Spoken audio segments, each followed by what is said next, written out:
So, hello, we are from Mix Motorsports and this is our EV go-kart. And in this video, we're going to demonstrate the shutdown circuit of a EV go-kart.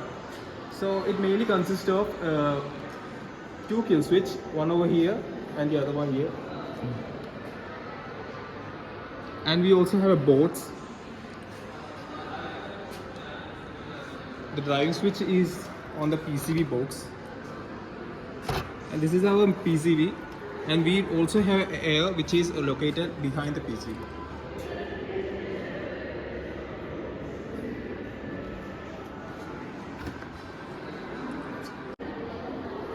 So in this video we're going to demonstrate both the drive switch as well as both the kill switches.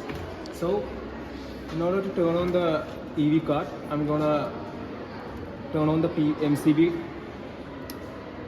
as well as the driving switch.